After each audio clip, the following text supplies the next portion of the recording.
Good evening to you all and welcome to News Tonight here on UBC TV. It is a Thursday, the 4th day of July 2019. First though, let's have a look at our top stories. In our news tonight, Arua Municipality Member of Parliament Cassiano Wadri and 26 others committed to High Court. KCC are introducing deregulation to restrict heavy goods in the city centre. UN says attack on Libyan migrants is a war crime. And in sports, Janet Museveni inspires she cranes at send-off.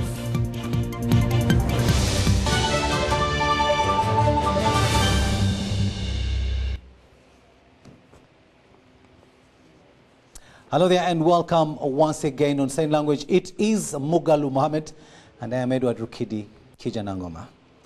Now, President Yoweri Kaguta Museveni has received a delegation of the United Nations representatives in Uganda who paid a courtesy call on him today at Mbale State Lodge in eastern Uganda. The President and his guests, who were led by the UN resident coordinator in Uganda, Ms. Rosa Malango, discussed a wide range of issues that included the technical cooperation between Uganda and the United Nations.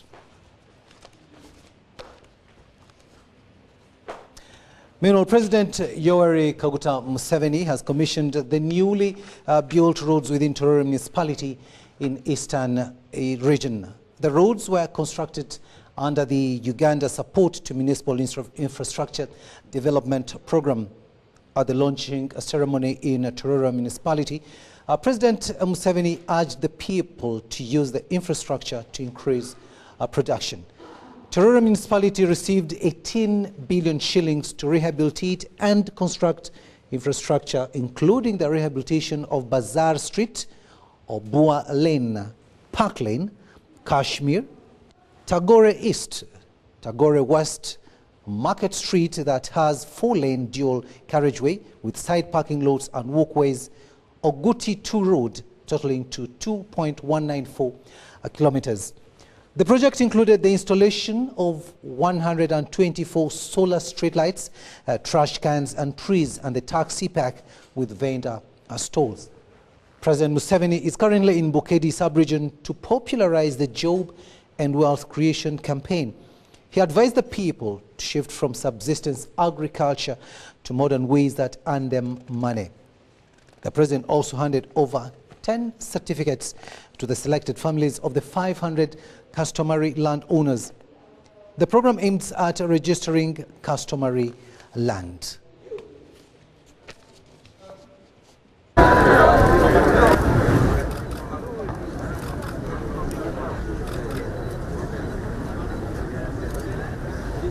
Your Excellency Birungi, na tutarudia kujifanya yenye nguvu zaidi na kujipanua hii barabara ya kutoka hapa mpaka Kamdini Kona.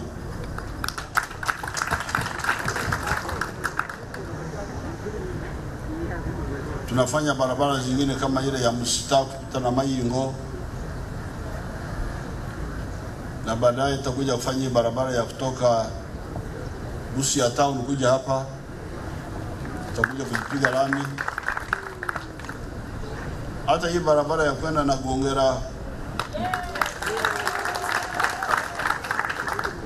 mpaka Busorwe, mpaka ana kutoka Busorwe kwenda Kachonga, kwenda na Mari, alafu kuvuka kwenda na Mtumba. Hii zote tuko zinatekelezwa au ziko kwenye mpango. Warwaswa, wase warwaswa? Warwaswa. Alama. Asante sana. Thank you very much. Ambassador to Uganda, Dr. Deborah Malak, has underscored the need to empower women for economic and social transformation. During celebrations to mark independence of the United States of America, Ambassador Malak said investment in women empowerment has a direct connection with economic growth. Let's get more in this report. Revelers, both Ugandan and foreigners, arrived at the American ambassador's residence in Kololo, a suburb of Kampala. The music played to the beat. It was a feast for Americans living in Uganda to mark independence of the United States with the theme emphasizing women empowerment. The women's suffrage movement transformed American democracy by vastly enlarging the number of people who could vote. As women gained additional rights, the United States became more and more prosperous, and we began to give truth to our country's founding ideals of equality and liberty. U.S. Ambassador to Uganda, Deborah Malak, wants both developing and developed countries to promote gender equality. Research clearly shows that investments in women's employment, health, and education have a direct connection to a country's economic growth and successful development. This is a proven fact. No nation can become a vibrant middle-income country if it leaves half of its population out of the development equation. On the American soil, empowerment of women is key.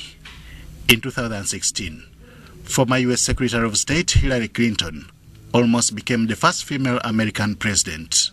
This was witnessed in a well-fought campaign with Donald Trump, which saw the latter take the day.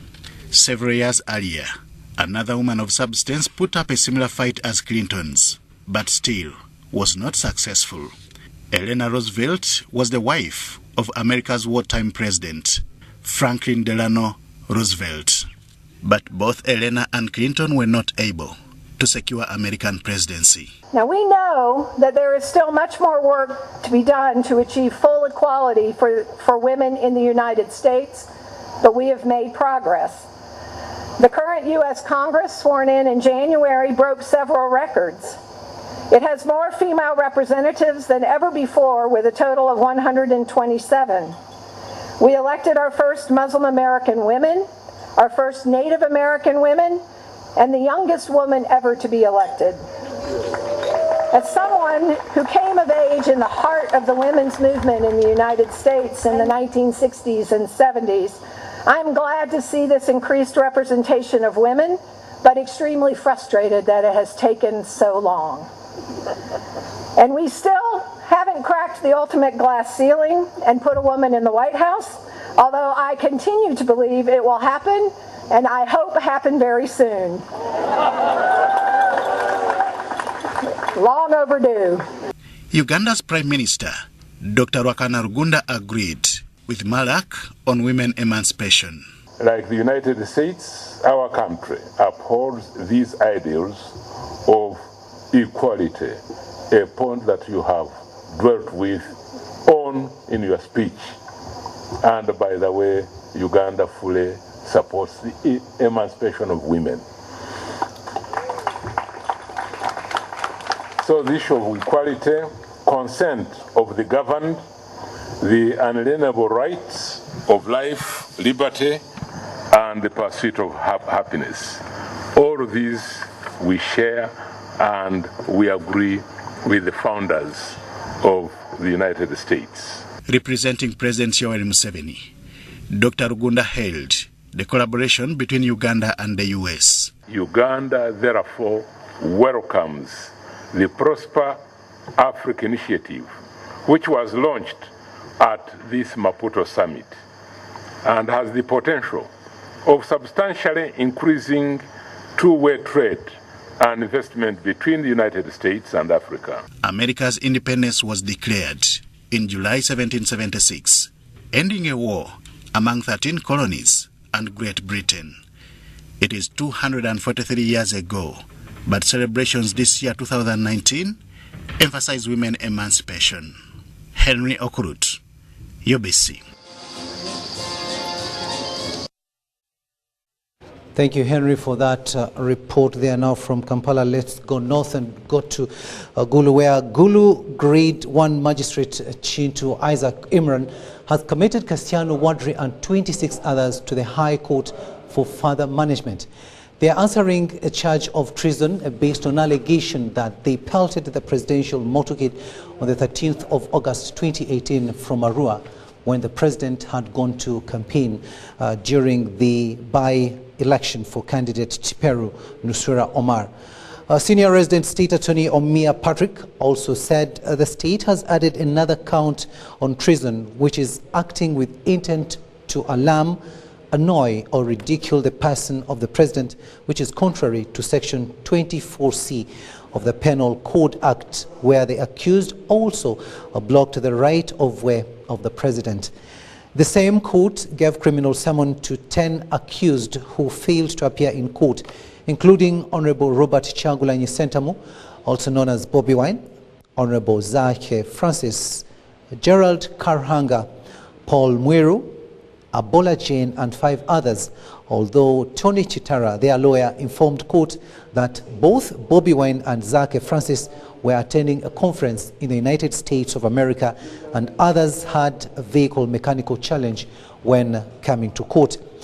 Magistrate Kintu said to finish the process of committal, Robert Kyagulanyi and 9 others who were absent in court must appear on the 6th of August 2019 so that they can be committed at once to the High Court. The list stock reports did not do so. Therefore, the ruling is not ready.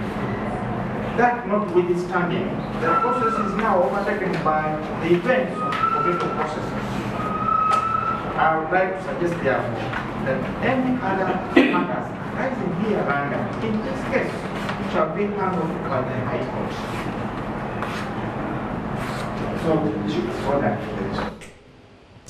And that is what transpired in Gulu. Now returning to Kampala, where Kampala Capital City Authority is drafting a traffic and road safety regulation to restrict vehicle goods in Kampala city centre to decongest the city, improve safety and ensure sustainability of investment in the transport sector.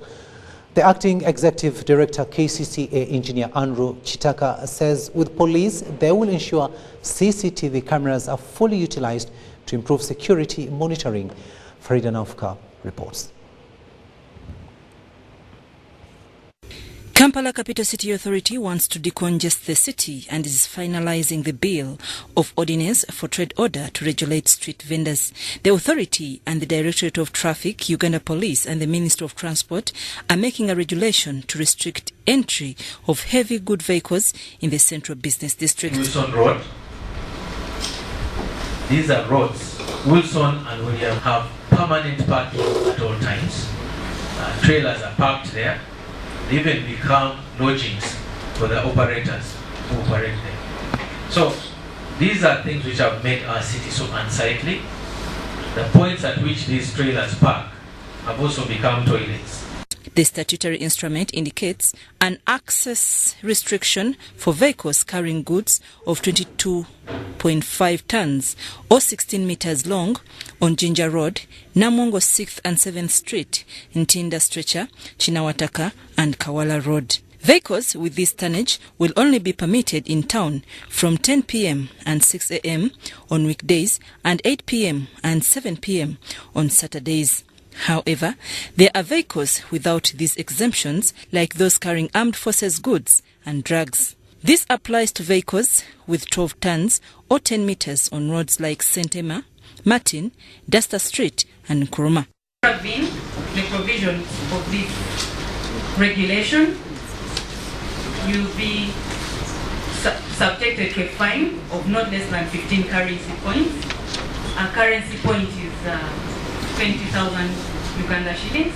So for 15 currency points, that's 300,000. To people in the heavy goods vehicle transportation business, the regulation is stingy since small tonnage vehicles worsen the traffic situation. And we release these trucks at once. One company can fill that road. And in the morning, the 6 a.m. we are talking about, we still have no access. About 12 tons, then you're going to force owners to use smaller cross vehicle trucks, which will cover more space, which will congest the city most. We start shifting deliveries. You know, we are going to reduce on the output. In the regulation, offloading is to be done at night, which some companies have already been doing, but claim security personnel stop them. Traffic police propose that reducing destruction of government infrastructure needs to be included in the regulation, and Kampala Capital City Authority introduce web bridges to check truck overload. Aruba Park, the other day they called me that the people were stuck for 3 hours between Benchwanka Street and one day because of these trucks. So they have a problem. When we are looking at how to manage trucks, let's not look at our own benefits. Let's look at how best can we improve traffic management. Into the regulation will be the way, issue of transit vehicles, reducing speed and the extent of damage in terms of carnage. Is to cross some of these roads immediately by creating no entry points. I thought that is a good point from the participants. Issue statutory order. In the meantime, if you have transit goods vehicles, why should they access the city? That's why we have a bypass. The draft regulation will, after consultation process, be scrutinized by the first Parliamentary Council before being signed by the Minister for Works and Transport. I'm Nafka Farida, reporting in Kampala. Thanks, Farida, for that report there. Meanwhile, the Executive Director of the Gaming and Lotteries Regulatory Authority, Edgar Agaba, and the Manager of Finance Administration, John Patrick Azora, have been charged with stealing 712.5 million shillings belonging to the board. They appeared in the Kololo-based anti-corruption court before Chief Magistrate Pamela Lamunu Ochaya. Prosecution, led by Ms. Abigail Agaba, charged the two senior officials with stealing 352.5 million shillings between 17th October 2018 and the 14th of February 2019. They also faced an alternative charge of causing financial loss to the Gaming and Lotteries Regulatory Board. The second charge was for stealing 360 million shillings. Prosecution informed court that the two released 470 million shillings on the 14th of February 2019, purportedly for paying hotel bills for an event that ran for 4 days, whereas the function ran for only 1 day. It was stated that this caused the institution a loss to the tune of 360 million shillings. They also faced an alternative charge of having approved 280 million shillings for a sensitization workshop for border raiders from Kawempe. They pleaded not guilty to all the charges. The Chief Magistrate released them on cash bail of 20 million shillings each and were required to deposit their passports at the court. Their 6 sureties were each bonded at non-cash of 250 million shillings. Chief Magistrate Ochaya observed that the accused committed what is classified as economic crimes that cannot be taken lightly. The case was adjourned to the 16th of August 2019. Now, a UPDF Lieutenant Major General Leonard Chemonges has been cited in the illegal eviction of families in Kiriki Sub-County, Ekwen District. The LC3 chairman, Hussein Chep Kongin, told the commission that Major Bernard Chemonges surveyed and occupied the contested land when they had freed for their lives because of the brutality of Karimajongs who were armed by then. Commission of Inquiry into Land Matters is investigating circumstances under which land is being grabbed in Kweni District amidst torture and intimidation. The inquiry made a locust visit to the affected villages where merciless reports of land evictions was the talk of the town. Representing the chair to the commission, Mayor Duko Chan said their coming on ground was due to the emerging complaints raised by different individuals. So, for those who are not able to come, we're at least glad that we've been able to see you and to let you know that we have received your complaints and we're investigating in it. The complainants allegedly accused Lieutenant Major Bernard Chemonges of conniving with the officer in charge Ngenge Police Post to torture and evict them from their ancestral land. Major Chemonges When he came, we came with people armed in uniform, with the vehicle of UBDF. We thought might be coming for operation. But unfortunately, we come to realize later, after somebody called Capturono, who was in that vehicle, told us, oh, hello, you people of Korite, be aware that this man, when we were moving with him, he has surveyed your land. So the 3 villages allegedly grabbed by Major Leonard Chemonges include Ayorei, Srumintit, and Makunga. Major Chemonges has agreed with his counterparts.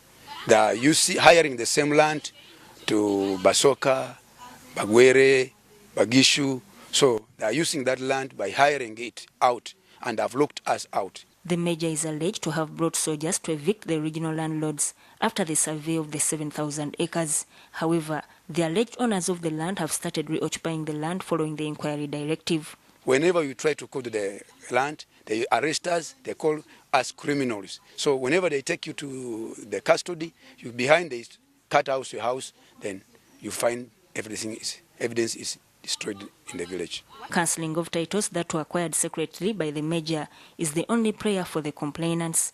The commission also listened to testimonies of land grabbing of 4,000 acres by Reverend David Chesakit. As of what you say, that Reverend is not ready to surrender the land to us, the 15 families, we are not also ready to leave him with our land. It was also alleged that the Reverend used soldiers to evict families. Sent to His Excellency's remarks when he was doing the national address, State of the Nation address, and he advised that it is not good for people to fragment land. So as a leader in our family, I mobilized our 15 families. And I told them it is not right for us to fragment this land. It will be good for us to be able to survey it as a block. Speaking to the commissioners, Reverend David Chesakit is not ready to surrender the land. An investor that came and said I wanted to be able to, he wanted to lease the land for leasing so that we could lease to him. I refused. Contested land is said to have been a hunting ground. The commission is still investigating. Sudat Kaye, UBC News. Now, there will be an estimated 3 trillion shillings harnessed from the health insurance scheme annually once the current draft bill comes into law. Now, the bill was initiated in 2002 and has gone through several versions and targets 49% coverage of the country. And as we hear from our reporter Hilda Mutonyi, people in formal sector will contribute 4% of their monthly salary, and employers will contribute 1% of the employee's monthly salary. The National Health Insurance Bill 2019 is targeting 49% coverage and will ensure equity and equality in the delivery of health care services. In the draft, individual persons working in formal sector will pay 4% deducted from their month salaries, with an additional 1% from the employer. It provides for 4 children below the age of 18 years, and those with big families will have to pay an extra fee.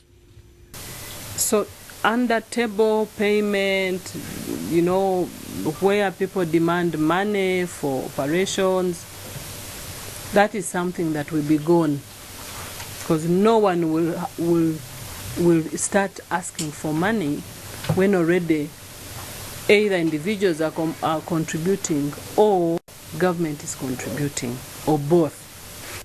For the private sector, modalities of payment will be prescribed for all inclusion. All national hospitals and health centers shall provide services under the Act. Private facilities will offer services upon accreditation by the scheme. The informal sector, who are yet we need to identify mechanisms of how to better organize them, are the ones where actually much more effort we need to really think so hard on how we can have them brought on board and have their contributions into the funds. The scheme expects to provide quality and improved services. The ministry is working with the local governments, the Ministry of Finance, and Gender, Labour and Social Development. Mutonyi Hilda, UBC. Uganda has received 8 million euros to implement the second phase of the Global Climate Change Alliance project. Now, the project aims at scaling up agriculture adaptation to climate change in some of the 9 districts in the Cattle Corridor.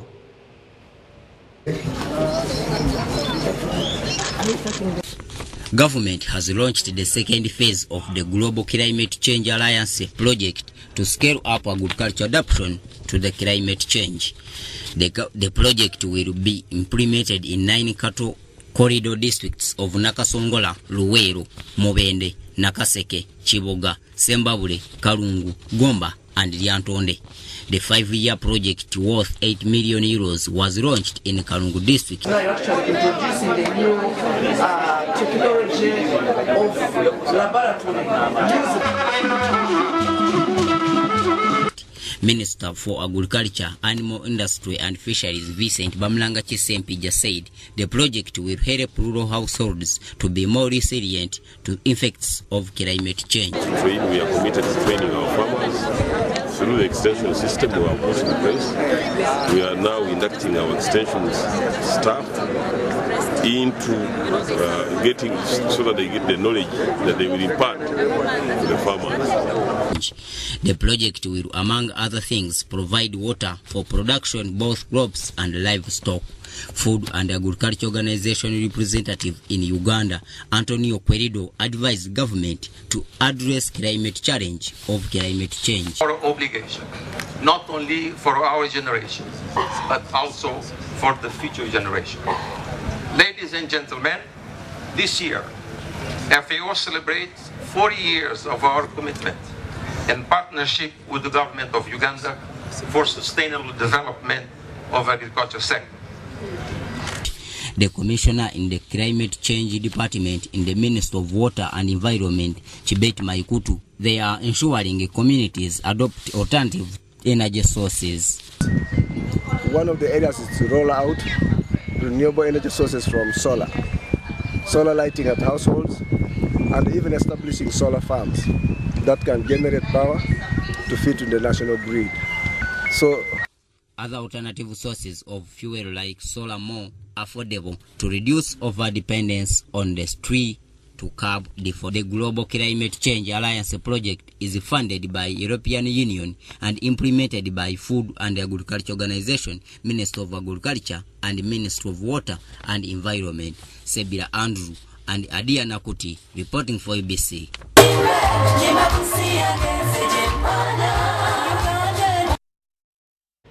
Now, the District Governor of Rotary District 9211, Francis Xavier Sentamu, has assured members that working with government will improve standards of living of communities. He was addressing a symposium of Rotarians here in Kampala. Please, with me, let's welcome Organizations support government in addressing challenges facing communities in the country. Infrastructure development, including water and health, are key areas on intervention in different parts of the country because they improve people's standards of living. During a Rotary Club meeting in Kampala, the District Governor of District 9211, Francis Xavier Sentamu, told members that 2019 is a year of action. The members of the Rotary Club of Kampala Daybreak, and indeed our partners, IRED.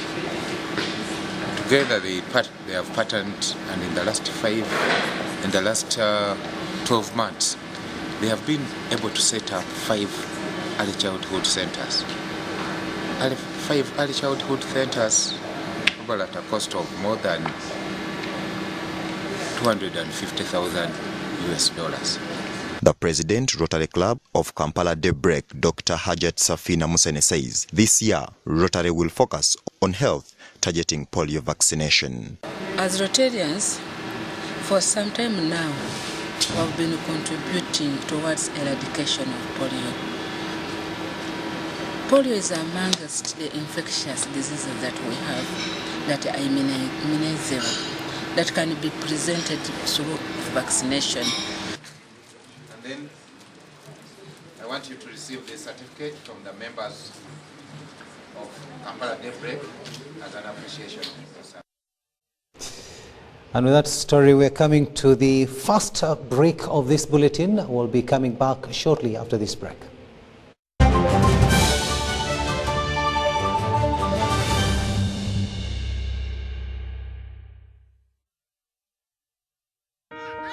Every dream has a challenging journey. Ours began in 1998 with a mission to drive the development of a robust communications sector in Uganda. We created structures to champion the dream. We've evolved, made discoveries, supported great minds, empowered Ugandans, and fostered a vibrant culture, enabling communication for all. Down the years, we've created memories and networks, uniting generations and building great partnerships. Together, we can go even further. UCC, celebrating 20 years of achievements. Freedom City yakuyongoma 7th chapter music na city events batusako take over parent come bere come na mwenda Messi tudaba yimbi bonna bamanya.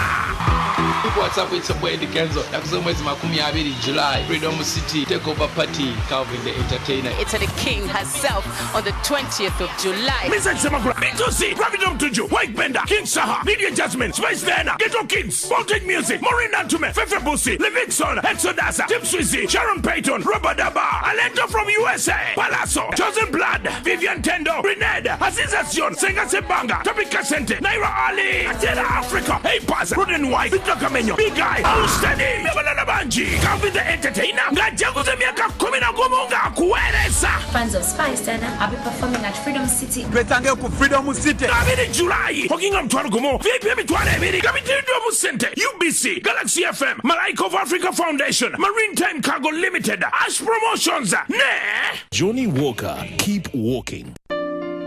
Have you completed Senior 4 or Senior 6 and you want to do a 2-year certificate or a diploma course?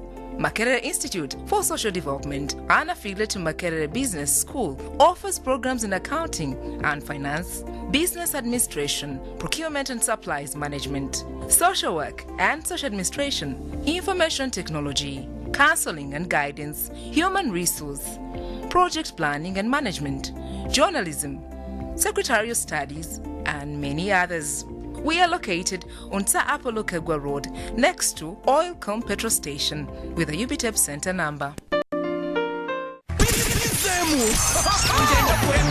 Loti y'omwaka nga bulijjo yine guse ye loti y'omwana waffe asinga okuyimba gospel mu Lunyankole era nga ye Miss Mbabazi Chamkongwire ku luno ebbango tuliwanise anti tuli bakubeera ku Serena Hotel e Kampala ng'ennaku z'omwezi 14 omwezi ogwa Julayi 2019 emiryango gya kugula okusaamu endeza akawungeezi okuyingira emitwalo 5 VIP emitwalo 10 ate emmeeza ya miliyoni emu yokka jangu tuwagira omwana waffe awerekeddwako Musibeta Florence Maria Simwe Father Musala Twina Habat Beyingana Doi Tendo Bettina Maganda Joseph Segawa biwagiddwa Pepsi Travel UBC TV Star TV Star FM Kenam Construction Services Horeb Company Kampala Serena Hotel SMS1 No Radio mujje tuwagira omwana waffe ffenna tubeeyo.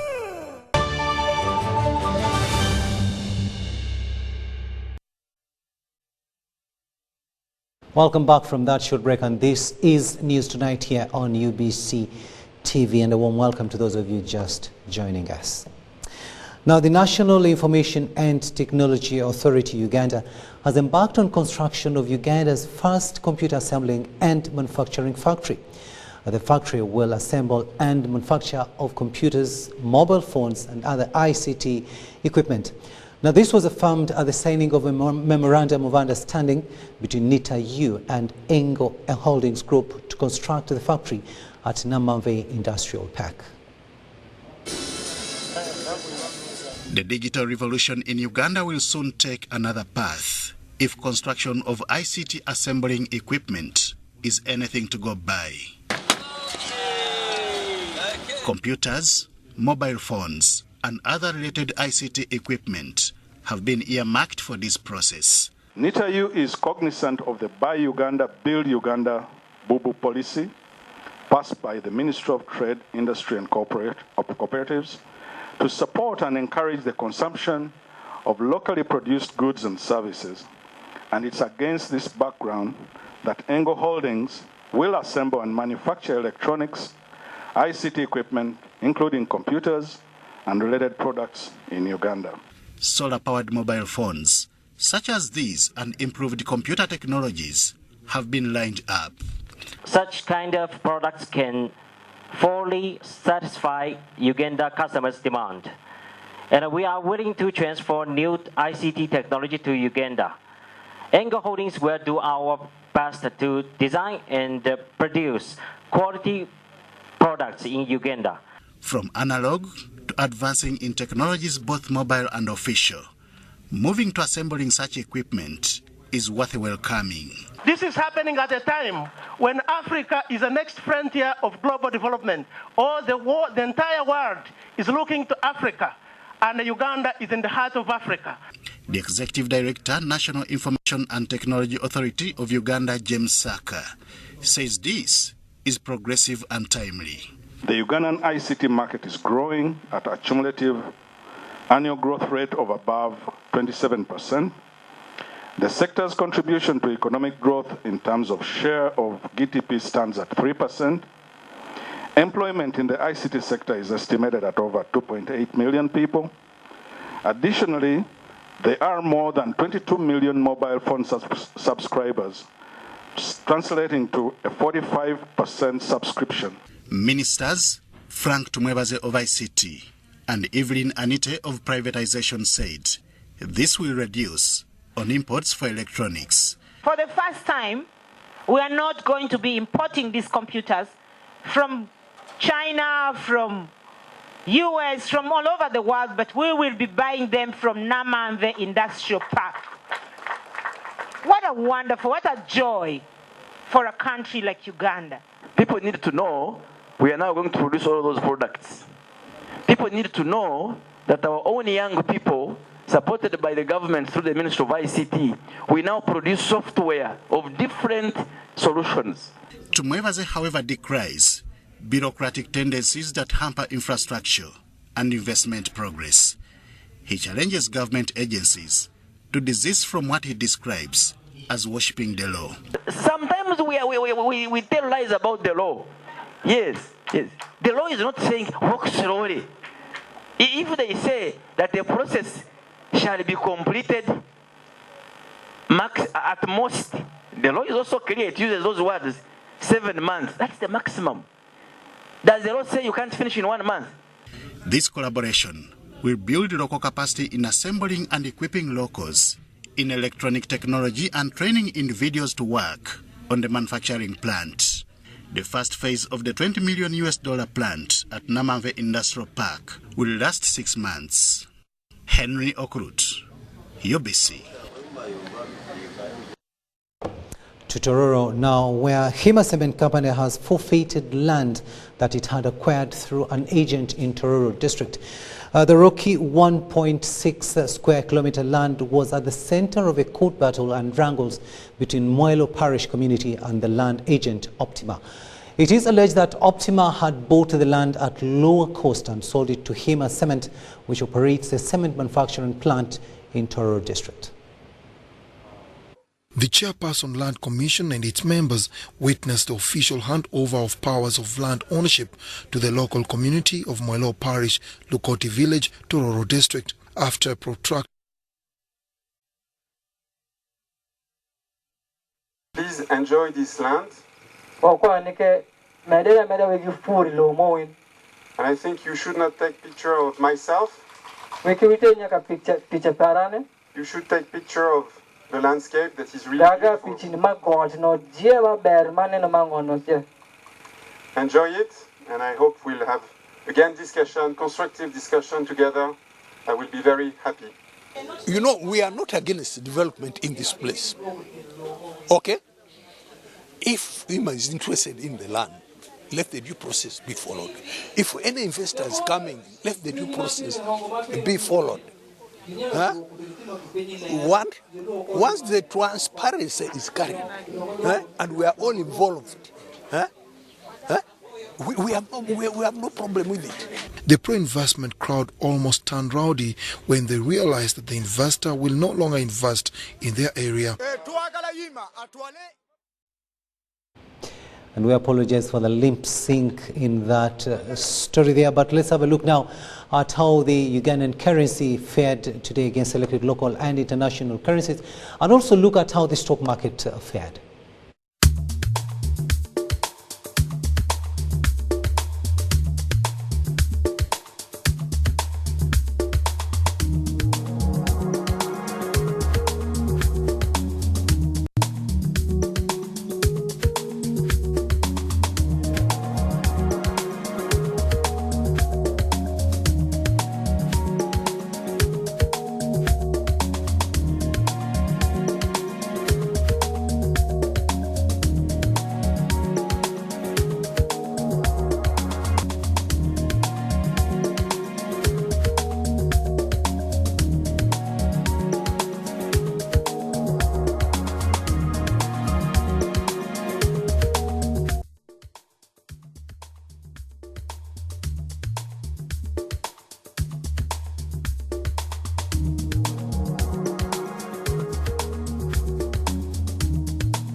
General performance. And that was business news. Now we'll take a short break and return with international news. Stay with us.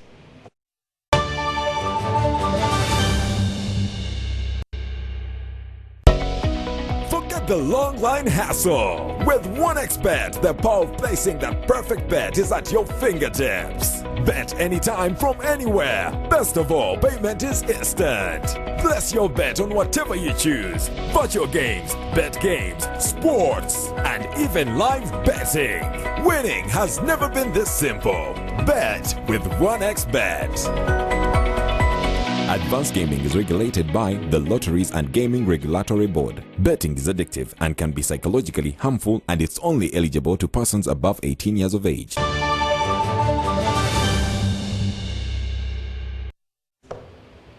Welcome back, and now moving further afield.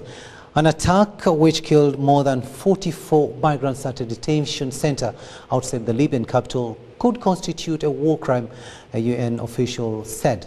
At least 130 people were injured in the attack, which the Libyan government blamed on an airstrike by forces loyal to a warlord, General Khalifa Haftar, whose forces too accused the government side of shelling the center.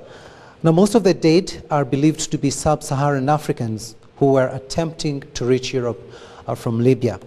Thousands of migrants are being held in government-run detention centers in Libya. The location of the center, attacked on Tuesday, and the information that it housed civilians has been passed to all parties in Libya's conflict, the UN's High Commissioner for Human Rights, Michelle Bachelet, said. Late on Wednesday, the UN Security Council held a meeting behind closed doors, but was unable to agree on a statement condemning the airstrike after the US said it needed approval from Washington before it could sign it. To Europe. Brought to you by Bet with 1xBet.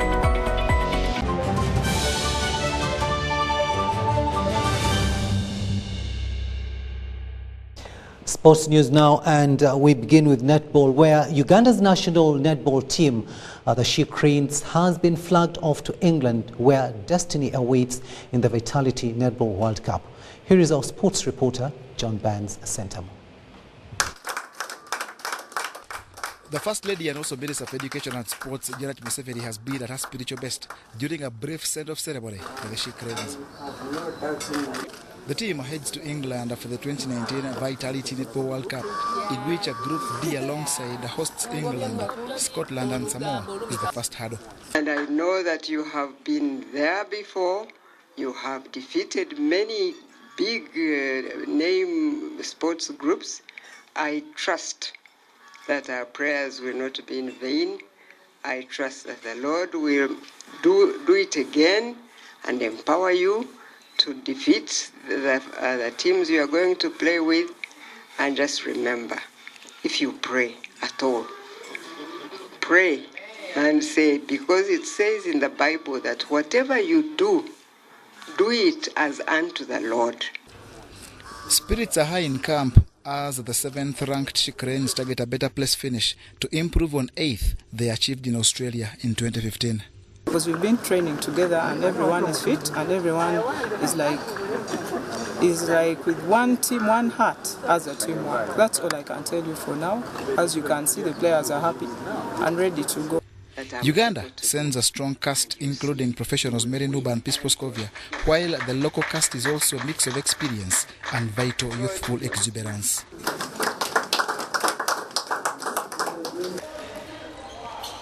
The Netball World Cup for Uganda starts on 12th July with a date against England. Samoa follows the next day with the group quarter climaxing with Scotland. The 16-team World Cup climaxes on 21st July. John Barnes, Sentamo, reporting. And we wish the She Cranes all the best as they pursue success at that Netball World Cup. Now, for his works towards global development through sports, Uganda Olympic Committee President William Bleak has been decorated with the Order of the Star of Italy. Now, this recognition by the Italian President Sergio Mattarella has been bestowed upon Bleak by the Italian Ambassador to Uganda, Domenico Fornara. Okay. Congratulations. Uganda Olympic Committee President William Bleak continues to attract global acclaim, with his elevation to the International Olympic Committee now followed with an honor from the Italian President. Bleak becomes the latest Ugandan in contemporary times to earn the Order of the Star of Italy because of his efforts towards global links through sports. These are the reasons for which in Rome they have accepted my suggestion to award William with this recognition because he's certainly one of the most friendly, eminent, active and enduring friends of our bilateral relation, and I think William is something that is someone who's really working hard for his country. Over the years, Uganda Olympic Committee has partnered with key players like the Italian Embassy to improve sports skills among the public. These people, together with Cedric and Martin, I'll talk about Kasasa in a bit as well, they've helped me to achieve all I've achieved in the Olympic movement because we've worked together as a team and we've been able to put at least the Uganda Olympic Committee on the map, and the NOC is one of the best performing Olympic committees in the world, and that's one of the reasons I was appointed as a member of the International Olympic Committee, because of the reform in the work we've been doing, which is recognized worldwide. So I'm very appreciative of the team and those who are not here for the work that we've done. The latest was during a soccer tournament incorporating refugees and the settlement residents early this year. So this is a fantastic initiative, but since we don't want to stop it there, we are already working on a 3-year plan, on a 3-year project that is aiming at consolidating this kind of activities in terms of promoting Olympic values, promoting sports activities, not only football, because we want to take the women, of course, on board as well, in the spirit of rightful gender balance. This award to foreigners is given to those that promote friendly relations, ties and cooperation with Italy. John Barnes, Sentamo, reporting. Now, all roads for all boys and girls of Makerere College School lead to Makerere University's main ground, where the 2019 Alumni Sports Gala takes shape. Nailot is organized with main focus on the institution's stronghold sports like cricket and football. The purpose of this event is to bring together the old boys and the old girls to catch up and reminisce the old times, and also to promote the good culture of Makerere College, and also to share success stories over the years by mentors who are former students here with the new breed of students. Makerere College School is different from St. Mary's College Sui or Budo that make their games depending on the houses they were in or the years they were in. Here we are trying to get Makosians to be together. So when you put a restriction of the house that you came in, because we have houses here but we only have 6 houses, the years are different. I can be in the year of 98 and my closest friend right now in 2019 is a person who went to Makerere College School in 2005 and now to play soccer with them. So it is open. As long as you. And finally, Uganda Olympic Committee has continued to use sports as a tool to sustain the environment. Now, the committee's latest stop has been ginger. John Barnes Sentamu gives us more. Sport and environment are closely knit. For instance, many of us have heard of the word altitude used ahead of long-distance running. This is the same we study in class and defined as height above sea level. It indeed plays a key part in long distance and is one example which typically exemplifies that environment and sport are intertwined. Thus, its conservation is a necessity that calls for sustained effort through educating the masses. The responsibility of enlightening about the role of environment in sport in Uganda is a reserve for Uganda Olympic Committee, whose latest stop has been ginger. So we have people from the police here today, we have people from URA, we have people from Ministry of Works, we have people from UPDF and other stakeholders. And basically we are having discussions about how, for example, we can achieve the second National Development Plan of Uganda and Vision 2040 using sport as a tool. We are discussing how the Sustainable Development Goals, which were set up by the United Nations, can actually be realized using sport as a tool. Such initiatives by Uganda Olympic Committee aim at educating the public about how to achieve sustainable development goals through sports. John Barnes, Centum, reporting. It is coming to 7 minutes to the hour of 11 here in the studios of UBC TV. We've finally come to the end of this bulletin, but before we leave you, let's have a quick reminder of our top stories. In our news tonight, Arua Municipality MP Kasiano Wadri and 26 others committed to High Court. KCCA introducing regulation to restrict heavy goods in the city centre. Elsewhere in the world, UN says attack on migrants is a war crime in Libya. And in sports, Janet Museveni inspires she cranes at send-off.